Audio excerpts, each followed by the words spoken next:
you really hate Sean Combs. Why would they be thinking that? Because of the things that you post on Instagram, because of the... Look at this. And let's stop for a second and do say that I hated him enough to hire his kids. And we've never done anything to each other. So it's just competitive energy and things that you say about other artists while you're in hip-hop culture. I go on my Twitter and I see people saying, you look like you have AIDS, you should go die. I don't understand how I dedicated 22 years of my life to my fans, and now they turn on me. Do you regret ever getting involved in... I didn't have a choice. It got bad when I was about 15 years old, because when I did MTV Cribs, the day that I had to go show off that house, my mom and my dad told me, we're getting a divorce, you still have to go do this. I had to go show off all the stuff my whole life that was going to be taken away from me. The FBI is finally looking into the alleged murder of Aaron Carter. The details of Aaron Carter's murder have creepy similarities with the death of Diddy's ex-wife, Kim Porter. Aaron Carter begged for help in front of the world. He begged for financial support to help get him a private security team to keep him alive. He said on numerous occasions, if anything happens to me, I promise you, I am not titled. And no one said anything. Developing news tonight. Pop star Aaron Carter. They go to something like it. The 34-year-old was found dead. Has died at the age of 34. Sing it loud! Authorities say he was found in his bathtub. He had been grappling with substance abuse for years.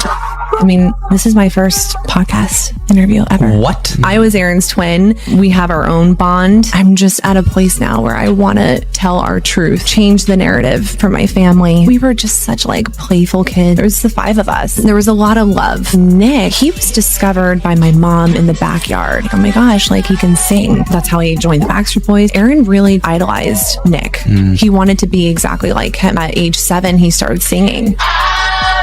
Working like an adult, innocence stripped away from him. Things were really chaotic at home. No boundaries. Divorce was like brewing. And then we all got... When a documentary like this claims to uncover what was long hidden in the shadows, the conversation quickly shifts from speculation to accountability. It raises deeper questions about why certain narratives stayed buried for so long and who benefited from that silence.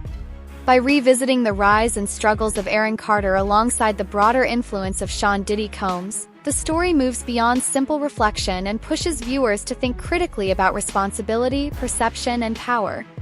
With figures like Justin Bieber appearing across overlapping timelines, it paints a wider picture of an industry often driven by image, where uncomfortable truths were frequently ignored. Ultimately, it's no longer just about individual stories, it's about understanding how systems operate and why it took so long for the questions to finally surface. Your father and losing him, and then yet earlier you acknowledged that your father had put a to your head and fired it. Sean Diddy Combs has been swimming in both criminal and civil law. What?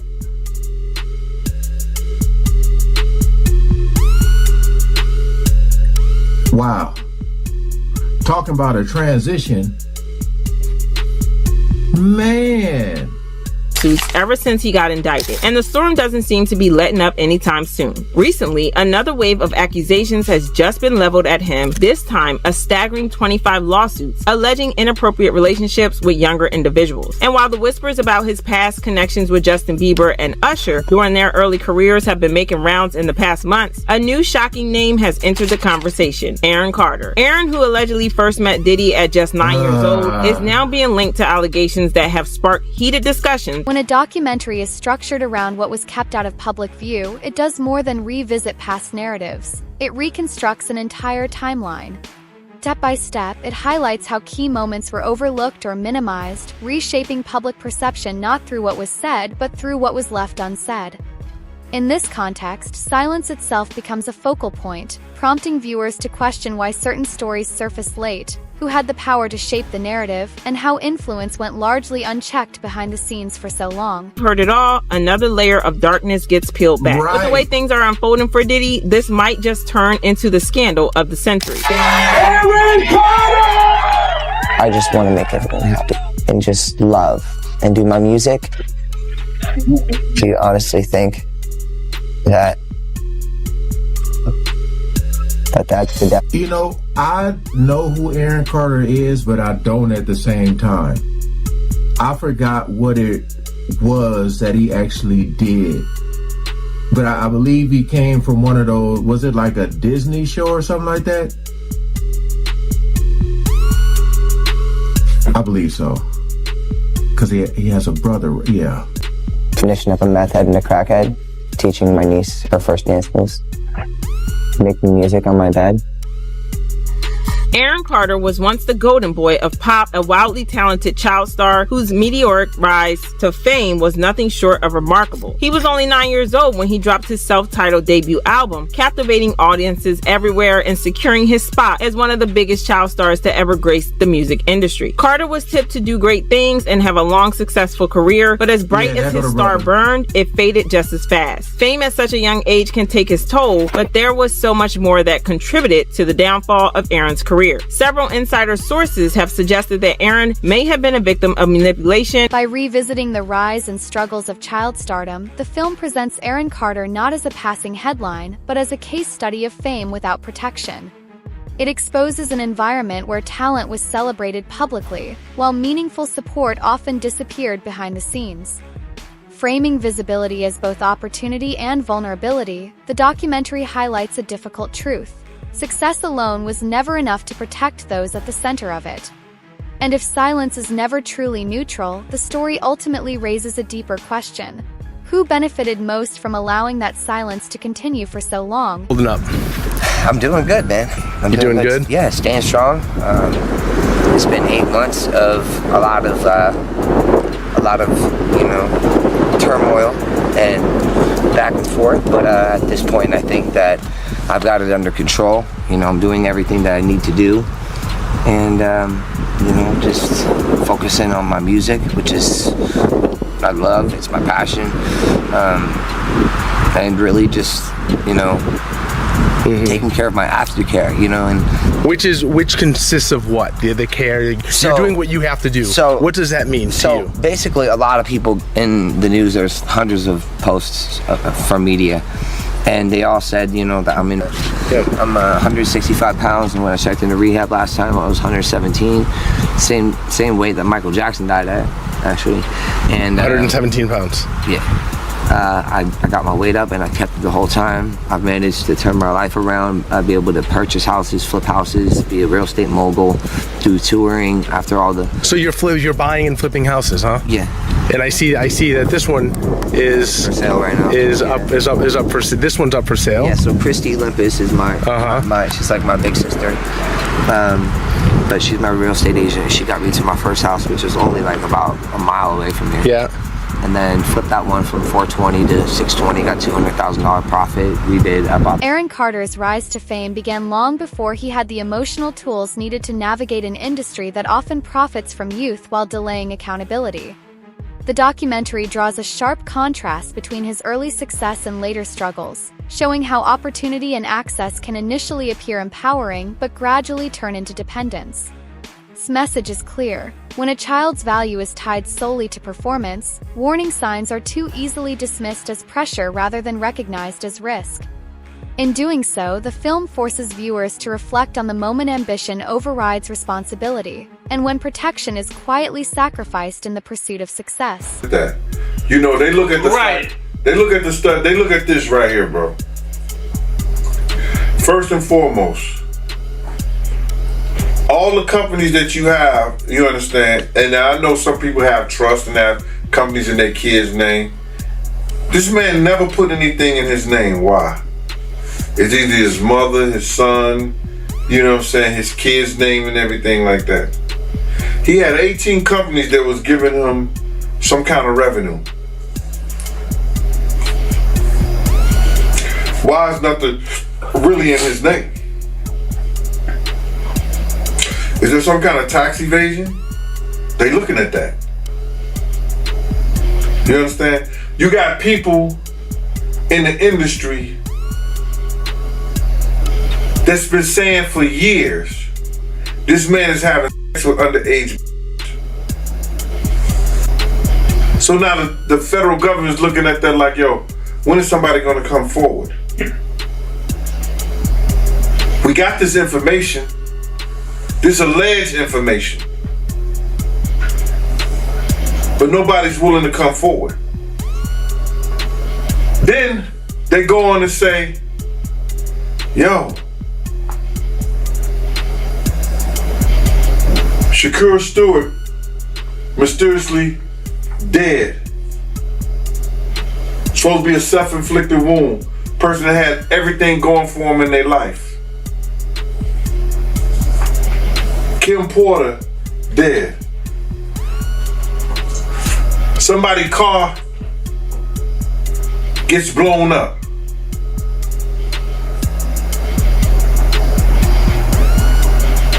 This guy is walking around threatening other actors, people. Somebody got to get involved in it. If it ain't the state, let it be the feds. Somebody got to stop him.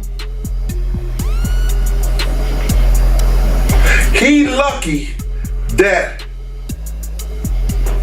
God given him the opportunity to be stopped while he's alive, then have to go to hell and face that shit. He got a chance to repent now, change his life. You mentioned minors, you know, and a lot of people have been trying to drag Justin Bieber into this situation because there's a lot of like suspect looking videos with Diddy and Bieber in it, and you know, they're making a lot of allegations.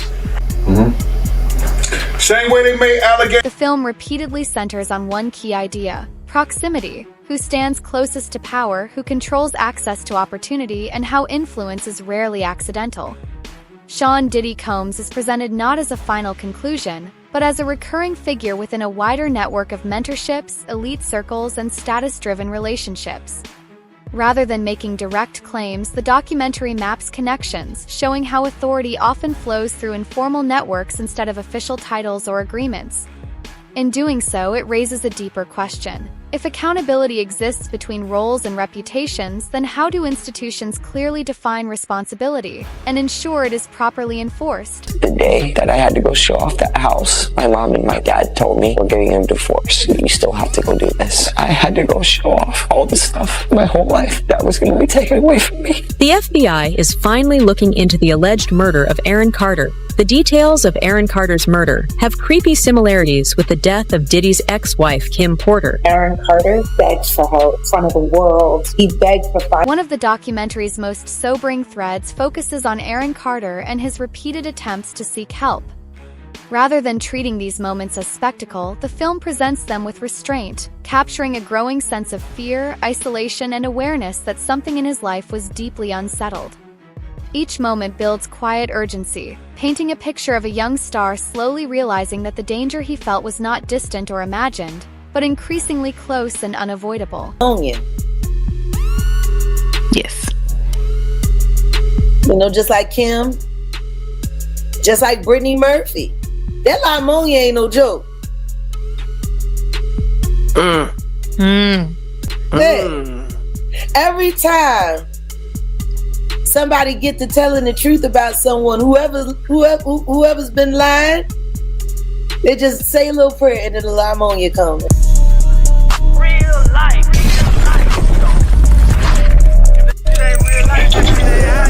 It ain't real life.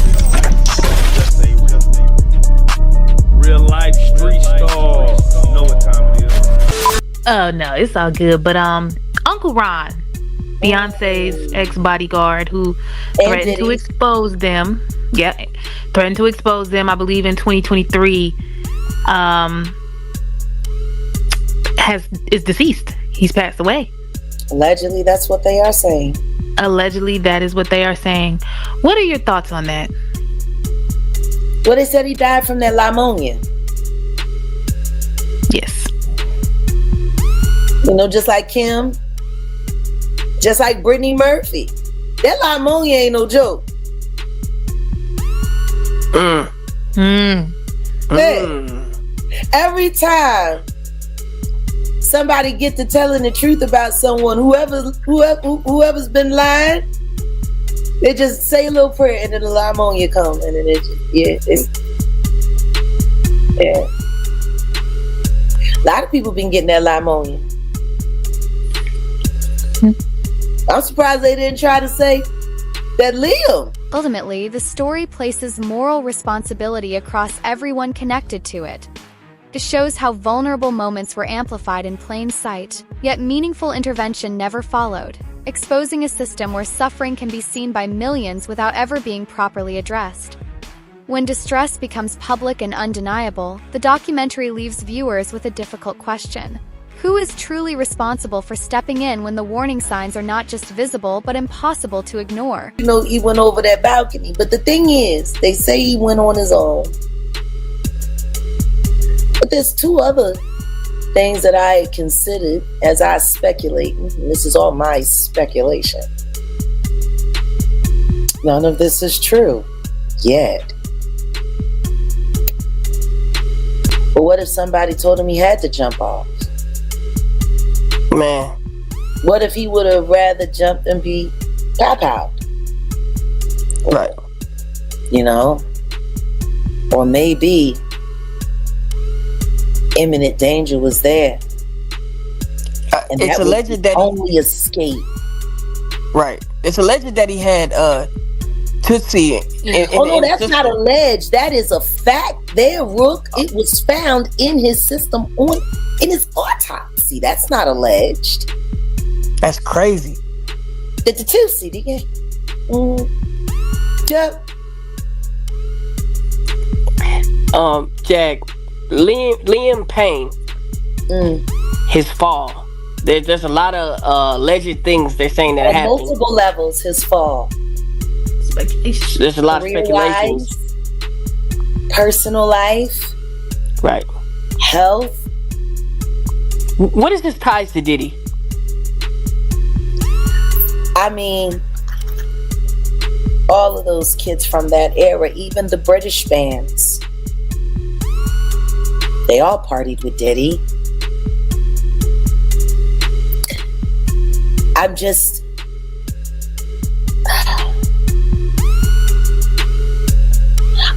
It's hard. By broadening its scope, 50 Cent's documentary connects individual stories to a wider industry culture that too often normalized minors navigating adult environments.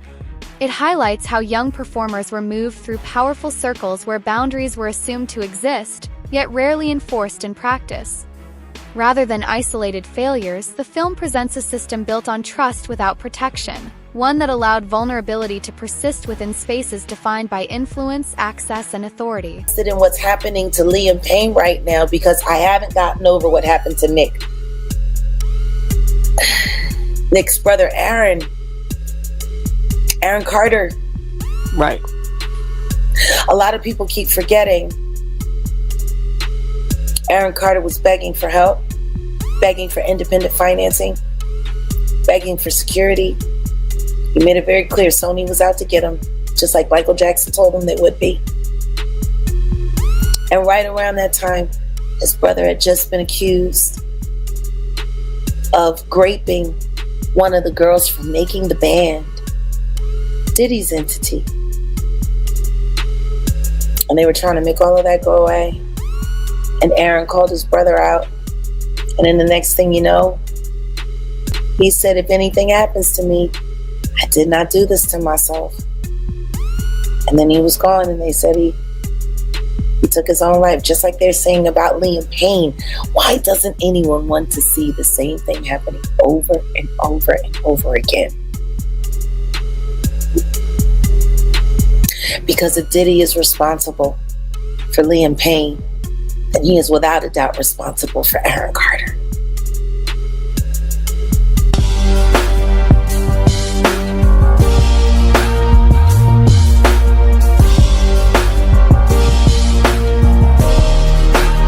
Shout out real out street stars, nigga. References to Justin Bieber are presented not as accusations or direct comparisons, but as contextual points that help illustrate recurring pathways within the industry for young talent.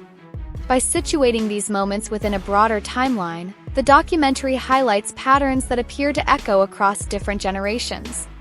And as these trajectories continue to resurface, it pushes viewers to consider a deeper question. Are these repetitions simply coincidence, or do they point to something far more systemic beneath the surface? You know what I'm saying? It's like 150 hugs. You're a public person as well, and there was one instance in Harlem, and his reaction when those people went away. Got in the car and said, I feel like I need to wash, like I'm dirt.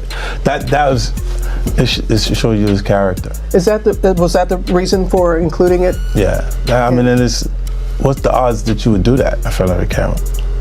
Like that's one of the moments where he forgot he was on tape. How do you respond to people who say that it's more about the disdain that you have for Sean Combs than it is for giving the victims a platform? What they consider a pre-existing beef, right, for 20 years, right, is me being uncomfortable with him suggesting that he takes me shopping, or I looked at it like it was like a tester, like maybe you'll come play with me type of thing, right? And it's not personal. I think it's important to also let people know that the show is not completely the perspectives of people that did not like Sean. We weren't trying to just get the highlights, the salacious details, that the real goal was to storytell. And not everyone needed to have an allegation to be a part of this project. The 4-part series also features 2 jurors from Combs' trial who are speaking for the first time about how they reached their mixed verdict, finding Combs guilty of 2 prostitution offenses, but clear of racketeering and sex trafficking charges, both sharing their thoughts on the relationship between Combs and singer Cassie. Juror 75 describing them as 2 people in love, and Juror 160 saying in part, domestic violence wasn't one of the charges. Cassie, is she a victim in all this? I believe Cassie's a victim in all this because she came in she's like 18, like 19 years old in the very beginning. After a while, over time, you condition for it. The goal of what the film is trying to do is to let the audience kind of come in to ask questions like, were their decisions colored by certain things, and who got the benefit of the doubt, in that courtroom? Do you think that hip-hop culture was on trial as much as Sean Combs was? Look, if I didn't say anything, you would interpret it as... The documentary frames silence not as coincidence, but as a system sustained by loyalty, fear, and the constant protection of reputation. Suggests that many adults around young artists may have sensed enough to recognize danger, yet chose restraint while outwardly maintaining ignorance. In doing so, the film presents a shared landscape of responsibility, where no single individual bears all the blame, but harm is still allowed to persist unchecked. It ultimately leaves viewers with a disturbing question. When fragments of truth are known but silence prevails, where does real accountability actually begin? Of Sean Diddy Combs in the days leading up to his arrest in New York last September. You want to put the stuff in my fanny pack? The exclusive video obtained by Netflix shows Combs debating with his lawyers about strategy. So they're saying it's his lawyers. How on earth did 50 Cent get a hold of footage of his lawyers? Now, one could say, isn't that privilege? How is this footage allowed? Now, you could also argue because someone's filming, there's other people there, you lose privilege. I've learned that in my appeals case. I have not filmed any of my legal meetings on purpose because if you film it, well, then it gives up your privilege in a way. So I'm assuming that's how they're getting away with this, because he's filming conversations with his lawyers, whether they knew or not. That footage, now that it's gotten in the wrong hands, or I guess different hands, isn't a longer privilege. I want to get a lawyer on to sort of confirm it, but I gotta be honest, I'm kind of shocked. You'd think, well, this should all be included, should it not? Listen to me. I'm gonna get off the phone right now, and I am going to let you professionals look at the situation and come back to me with a solution. No matter what nobody said. Let's just here and there, y'all are not working together the right way. We're losing. The footage is like the way he's bossing around these high-powered lawyers is so revealing. Part of a new highly anticipated docuseries by director Alex Stapleton and rapper and executive producer. Look at that smile. Look at that smile. Oh, he's Curtis loving 50 this. Cent Jackson, titled Sean Combs, The Reckoning. Was there anything that surprised you when you were watching? I think it was surprising that he actually filmed it. It was very interesting to watch a man who's known for his brand presence. You know, he has a really amazing knack for marketing and all of that, and how he was sort of taking that into account and how he was coming off to the public. We knew that was coming, by the way, because we learned that throughout as he was using his own kids to post birthday messages and etc. Like, this guy wants to control everything. The exclusive video also shows Combs in Harlem greeting fans. He's like, oh yeah, look at all these. This was yeah, what's up? Want to shake hands? Yeah, I'll take this. He thrives in this. This is yeah, when people recognize him. What up? Like, barely anybody there. He's like, yeah, everybody's here looking at me. He's like the quarterback that can never graduate, it feels like to me. I need some hand sanitizer. Hold on. I got it. I've been out in the streets amongst the people. Yeah, I gotta take a bath. I've been in the streets amongst people. I gotta take a bath. He's like horrified. He's disgusted by it. Like the amount of people that actually I'm coming in contact with, like that's what I have to. A pivotal turning point arrives when speculation gives way to formal process. Rumor is replaced by legal filings, professional scrutiny, and structured investigation, bringing long-missing accountability to a narrative that had long existed in uncertainty. The shift transforms the story from whispered suspicion into documented examination, marking the moment when unanswered questions finally come under institutional review. You can sit here and tell me that you're going to pay me for my time sitting right down here with y'all. You understand? So then, one thing led to another, and I was like, all right, well then, F you, I spoke to 50, and then she said 50, and this is exact words that came out her mouth. 50 does not determine what goes in and goes out of this documentary. And he definitely don't pay, he determine what somebody get paid. It's not his documentary like that. I was like, oh, so if it's not his documentary and I spoke to him like that, I don't need to be doing nothing with you, because I'm doing this on the strength of him. But you gonna pay me if I do it. So it went back and forth, for a little bit, and then they had Kirk Burrows giving me calls and everything like that. What are you calling me for? You know what I'm saying? I'm not. Get out of here. I know what kind of dude you is anyway. Me and you cool and everything, Kirk, but don't call me about no business with this stuff like that. And then what I found out is that he was making a deal, cutting a deal for himself as well as Tim. You understand? And I was trying to get a deal for all three of us. You understand? So that's how them industry cats go. That's what they do. You know what I'm saying? So I'm looking at it like this. So then he called me back again, and I told him, like, listen, don't you ever call my phone again, Kirk? You know what I'm saying? Because we had got into it about somebody calling him. He told me Groovy Lou called him and wanted to know why Gene's still doing this, the Puff and everything like that. And I mentioned it on the Gene Deal show. You understand? I said something. Then he called me back like I was lying. And listen to me, Kirk. Don't call me about what these clowns and these niggas say right here, bro. And especially don't call me talking about what I gotta fix, when in fact you know what you told me and you know what our conversation was. You know what I'm saying? So the whole thing about why I'm not in the thing, the lady was talking greasy to me. She had no right to talk greasy to me. And then she told me that 50 didn't have the power to do anything, but they using his name to like push the whole documentary. And that's what it was about. So that's why you don't see a cameo other than the pictures they used of me on the film in the documentary. I got like 3 or 4 pictures in the documentary that I've seen of myself. Some people say they saw more, but I know three different times where I was certain places and you could actually see me in the documentary, and that's the only thing you're gonna get. But the stories that they told in the documentary, bro, come on. They could have went a whole lot deeper. They could have did a whole lot more. So I ain't in the documentary because that lady that was the The documentary examines why so few voices were willing to speak out, exposing an environment where raising concerns often carried serious professional risk, while silence safeguarded careers, relationships, and status. Within this climate of caution, 50 Cent is portrayed as an outlier, someone willing to endure criticism and backlash in pursuit of closer scrutiny.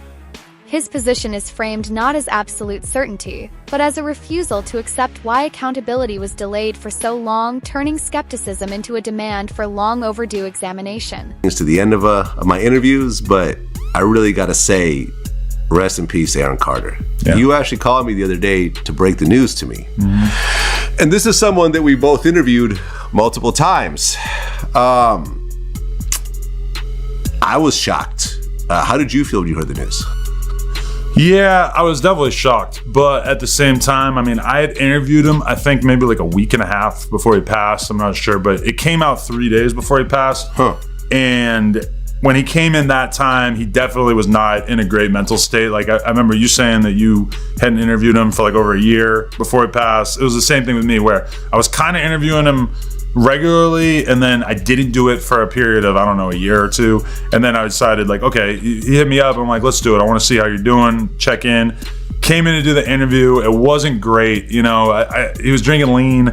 And he was drinking lean in the interview? I mean, he tried to deny it, but it was like super purple. He's got a double cup. I don't know what else it would have been. But, you know, he's just kind of like slurring his speech. And, you know, I heard that him and his girl broke up again like 2 days after we did the interview, because she was there, like posted up, like, and I guess they had been through this dramatic breakup. And some of the stuff that I was talking to him about was super depressing, like him having his kid taken away by the state or whatever. And, you know, at one point I'm trying to like tell him, like, you got to get your kid back, dude. Like, you can't be thinking about anything else. You got to just be focused on how to get your kid. The film ultimately reframes courage not as performance, but as risk, the true foundation of accountability. In this framing, speaking honestly is not a path to recognition, but an act of exposure where truth carries real personal cost. And when telling the truth puts the messenger at risk, the documentary pushes viewers toward a deeper question. What does that risk reveal about a system so carefully protected by silence and power? It seemed like he's in a state where he'd be able to wait, I don't take care understand of though. a kid. Well, okay, wait, but his girl was there with him. Yeah. So how did he get his kid taken away if he's with his girl still? Well, I guess the kid got taken away from both of them. And went to live with her grandma. Oh. Which, you know, and I don't know if his girl has issues or if it was 100% him causing the issues, but I guess it's like, I mean, he tried to blame it on the fans, like reporting abuse or like reporting him, saying that he's on drugs, saying all this, yada, yada. But they did get in a big fight at one point. And then I don't know exactly what happened after that, but it's like, you know, I was trying to like urge him to like really focus on getting his kid back. I can't imagine that if I was in his position, I'd be thinking about anything else. But, you know, he was really in the middle of his addiction and everything. And one thing I thought was interesting that's kind of gone unnoticed is that in that interview, he fully apologizes to his brother Nick, and said, because he had said many times that Nick was a rapist and Nick had done all this terrible shit to all these people and yada yada. And in the interview, he basically acknowledges, oh, I was taking somebody else's word for that. I don't actually believe that that's true, which I found really interesting. I'm like, so you were smearing him for all these years just because you believed one random person? I don't know. But then there was a clip that came out last night of Backstreet Boys' performance where his brother actually like broke down crying, talking about losing him and everything. And it's kind of crazy to see that, you know, where I'm sure Nick to a certain extent had felt sort of, you know, plagued by his brother and traumatized by having his brother like really trying to smear his career for all these years, saying all this terrible shit about him, and then to see him go before they were able to ever really reconcile. But I mean, Aaron in my interview was saying that he would like to reconcile with his brother, and I'm thinking in my head, I'm like, that is probably a ways away until you know, there's gonna have to be some space between you having made all these accusations about him and him being able to accept you, you know. But yeah, it's just... In its closing moments, the film deliberately avoids neat conclusions, refusing to reduce complex realities into simple answers or final verdicts. Instead, it highlights the ongoing imbalance between fame and safety, access and oversight, and speculation versus verified fact. Moving beyond the story of Aaron Carter, 50 Cent's documentary encourages viewers to reflect on what was allowed to unfold around him, and why figures such as Sean Diddy, Combs, and contextual references to Justin Bieber continue to appear in broader discussions about influence and power. As the industry is pushed to confront itself, the film leaves audiences with a stark question. Will meaningful reform truly follow, or will silence simply return in a more refined form?